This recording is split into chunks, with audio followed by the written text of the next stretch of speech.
ඔන්න මං අද ඔයගොල්ලන්ට අරන් ආවා තවත් ෂිපර් පුට් එකක්. ගෙවල් වල පාවිච්චි කරන මැෂින් වලට පාවිච්චි කරන්න පුළුවන් ෂිපර් පුට් එකක්. ඉතින් මේ පුට් එකේ තියෙන විශේෂත්වය තමයි මේ පුට් එක ෂිපර් පුට් එකක් විදිහට විතරක් නෙමෙයි වන් සයිඩ් පුට් එකක් විදිහටත් පාවිච්චි කරන්න පුළුවන්. ඒ වගේම මොන හරි දෙයක් ළඟින් ගානට ගේජ් කරගෙන මහන්නත් මේ පුට් එක පාවිච්චි කරන්න පුළුවන්. බෑග් මහන අය වගේ ගොඩක් අය මේ පුට් එක පාවිච්චි කරනවා. මේකේ තියෙන විශේෂත්වයක් තමයි ඔයාට මේ පුට් එක වම් පැත්තට හෝ දකුණු පැත්තට ඉදි කටුවට කොච්චරක් ලං කරනවද ඈඩ් කරනවද කියන එක ඔයාටම තීරණය කරලා ඇඩ්ජස්ට් කරගන්න පුළුවන්. ඒ කියන්නේ වම් පැත්තට ඕන නම් ඉදි කටුවෙන් වම් පැත්තට දාගන්න පුළුවන්. දකුණු පැත්තට ඕන නම් ඉදි කටුවෙන් දකුණු පැත්තට දාගන්න පුළුවන්.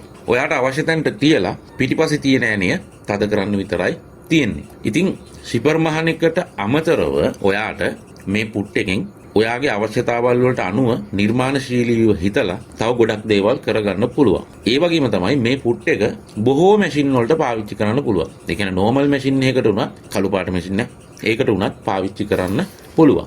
දැන් අපි ෂිපර් එකක් මහනකොට ෂිපර් එකේ වම් පැත්ත මහනකොට වම් පැත්තට සෙට් කරගන්නවා යන්නේ දකුණු පැත්ත මහනකොට දකුණු පැත්තට සෙට් කරගන්නවා. ඒ වගේම ඔයාට දැන් ෂිපර් එක ළඟින්ම මහන්න ඕන නම් ෂිපර් එකට හේතු වෙන්න ඕන මහනවා. ඒ වගේම මොකක් හරි වාගේ අවශ්‍යතාවය තියෙන ටිකක් ඈතින් මහන්න ඔයාට අවශ්‍ය තරමට ඈතට අරගෙන මහන්නත් පුළුවන්. ඉතින් ඕගොල්ලෝ කාට හරි මේ පුට් එක මිලදී ගන්න ඕනේ නම් වීඩියෝ එකේ උඩ තියෙන නම්බර එකට කතා කරන්න. ඔයාට මේ පුට් එක එතනින් මිලදී ගන්න පුළුවන්. ඒ වගේම ඔයාට මේ වීඩියෝ එක වැඩක් වෙනවා කියලා හිතෙනවා නම් තවදුරටත් මගේ වීඩියෝ බැලුවා නම් හොඳයි කියලා හිතෙනවා නම් ඔයා මේ වීඩියෝ එක දැක්කේ Facebook එකකින් නම් Facebook page එක follow කරන්න, වීඩියෝ එකට like එකක් දාලා තවත් මේ වීඩියෝ එක කාට හරි ප්‍රයෝජනවත් වෙන්න වීඩියෝ එක share කරන්න.